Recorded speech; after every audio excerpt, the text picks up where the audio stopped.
E a nossa primeira meditação hoje está no livro de Gênesis, no capítulo 26, versículo 1, que diz assim: Houve fome naquela terra, como tinha acontecido no tempo de Abraão.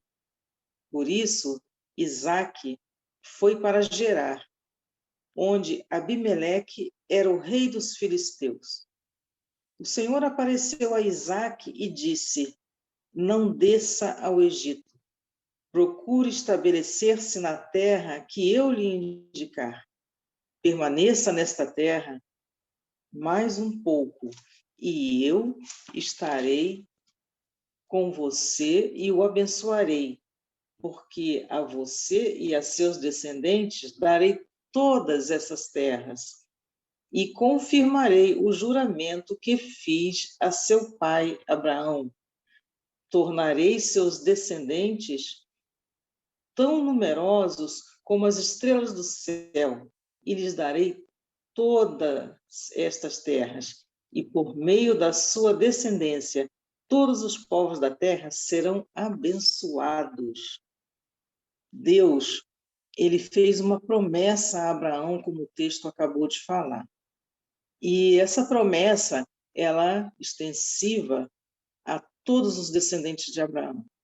E neste momento estava tendo uma fome na terra, como o texto já falou. E o que aconteceu? Isaque ouviu Deus falar isso com ele e obedeceu. E ficou no lugar onde Deus mandou ele ficar, e depois ele seguiria para um lugar onde Deus ia mostrar para ele.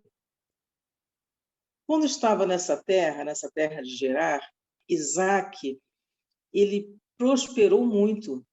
Ele começou a ter gado, começou a ter servos, e foi crescendo poderosamente, ao ponto de despertar a inveja daqueles que dominavam aquela terra, aquele trecho. Então, Isaque foi convidado a se retirar da terra. Olha que coisa, né?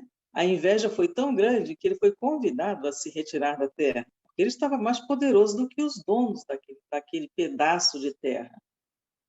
Então, Isaque, ele não se importou com isso. Ele se retirou. Nós só podemos pensar, Isaque poderia ter falado, não vou sair porque aqui eu estou progredindo, mas Isaque não falou isso. Ele pegou o que era dele e se retirou. E quando ele se retira, que ele começa a sua caminhada, no meio do caminho ele encontra poços de água que o seu pai Abraão havia cavado. Abraão cavou, mandou cavar aqueles poços, e aqueles poços de água foram depois entulhados, né, pelos próprios filisteus. Aí Isaque foi e abriu, né, o primeiro poço. E quando ele abriu o primeiro poço, aqueles que estavam na terra de onde ele saiu disseram, não, esse poço nos pertence, e tomaram o poço de Isaque. E assim foi também com o segundo poço. Isaque encontrou um outro, abriu, e eles fizeram da mesma forma. E o detalhe importante, o nome desses dois poços era, Ezeque, que quer dizer contenda, e o outro, Sitna, que quer dizer inimizade.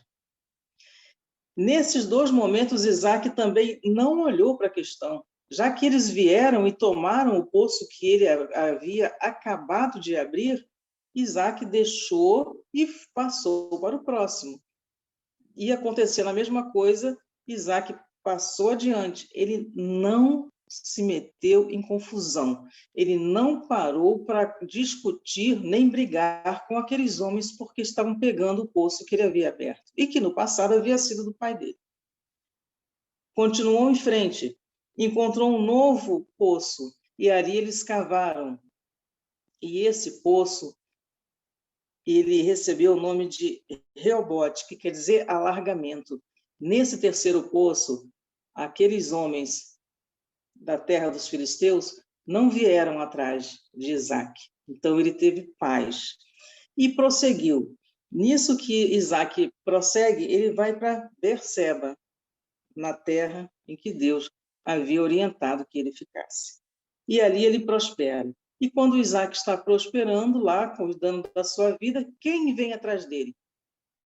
Os filisteus, o rei dos filisteus, e chega para Isaac e fala, olha que interessante, o rei dos filisteus declara que eles tinham consciência de que Deus era com Isaac, e eles vão pedir, eles vão propor paz. Eles não querem mais brigar com Isaac, porque é notável a presença de Deus.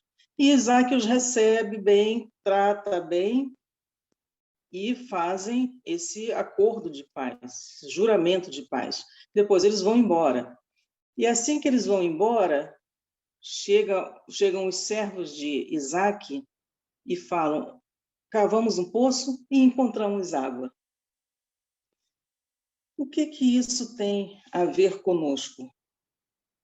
Estamos vivendo um momento em que a nossa vida, como acabamos de ver nos agradecimentos ao Senhor, passando por muitas situações difíceis que podem nos levar a perder a paciência, a gerar estresse, a gerar preocupação, até, se não tomarmos cuidado, nos levar a ter desentendimento com outras pessoas, porque as pessoas estão sem paciência, elas não estão suportando mais tantas situações difíceis, tantas questões que não se pode resolver, tantas necessidades que não têm respostas a curto prazo. E isso gera desentendimento, isso gera dissabor, isso gera mau humor nas pessoas. Mas, se nós mantivermos o nosso olhar para Deus, como Isaac manteve, vamos nos aborrecer, vamos discutir. E isso não vai nos levar a nada. Hoje, o nosso olhar para Deus é quando nós olhamos para o que Ele nos ensinou, os mandamentos do Senhor.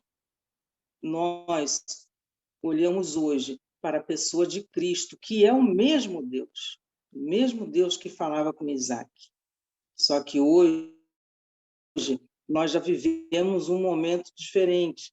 Deus se fez homem, viveu aqui na Terra e deixou os seus ensinamentos.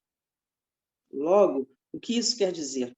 Nós não podemos perder tempo nos deixando abater por tantas situações difíceis, às vezes o mau humor, ou algo que ainda não conseguimos alcançar. Por quê? Como Isaac, nós também temos promessas. Jesus, ele nos falou muitas coisas, ele nos ensinou muitas coisas. Jesus veio e nos deu uma principal promessa, que veio pelo seu sacrifício, que é a salvação para aqueles que creem nele. Mas Jesus também falou que ele veio para que nós tenhamos vida e vida com abundância. Então, ele nos dá muitos conselhos. E se nós atendermos ao que ele nos diz, ao que ele nos ensina, nós teremos como passar nessa vida da melhor maneira possível. Isso não quer dizer que as aflições não venham, mas tudo vai depender da maneira como nós olhamos para as aflições, para as questões que temos que resolver. Se nós olharmos à luz da palavra, à luz dos conselhos do Senhor, certamente passaremos muito melhor. Não estaremos aflitos, angustiados, desesperados, porque nós temos em quem colocar a nossa confiança, que é o Senhor. Lá em Tessalonicenses 5:22, está escrito, desviemo-nos do mal. Então, quando percebemos que situações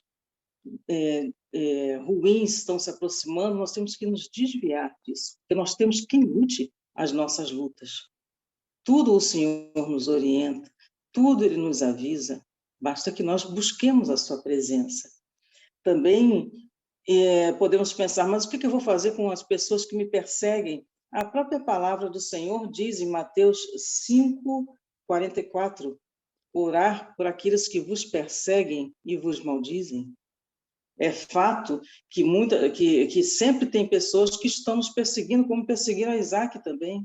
Isaac, seguindo o caminho dele, foi perseguido. Isso não será diferente conosco. Mas se seguimos o que Jesus nos falou, orar por aqueles que vos perseguem e vos maldizem. Estamos entregando na mão do Senhor essas pessoas. Da mesma forma, quando lá em 2 Timóteo, ele recebe a orientação de Paulo, no capítulo 2, versículo 23, ele diz que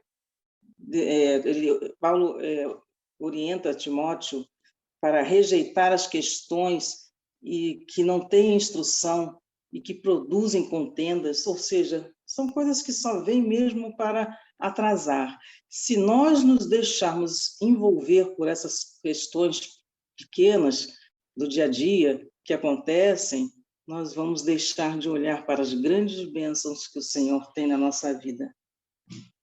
E vamos deixar de ver e viver o que Ele tem de melhor para nós.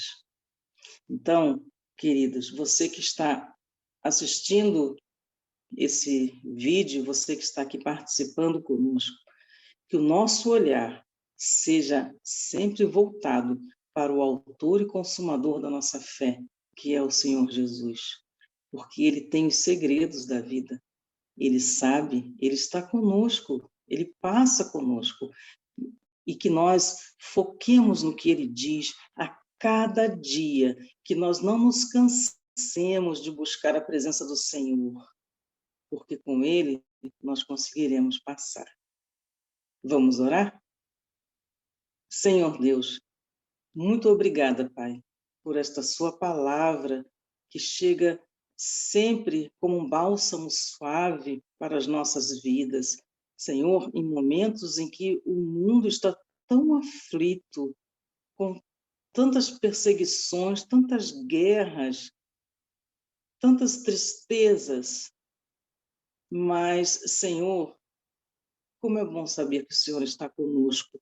Como é bom saber que o Senhor tem promessas para as nossas vidas. Basta que nós venhamos a ter atenção ao que o Senhor fala conosco, porque o Senhor fala, o Senhor ouve e o Senhor responde orações. O Senhor é aquele que nos orienta, que nos guia. Muito obrigada, Senhor, que possamos estar atentos sempre ao que o Senhor nos fala, porque isso é o que verdadeiramente importa. Obrigada, Pai. Recebe o nosso agradecimento, em nome de Jesus. Amém. Amém.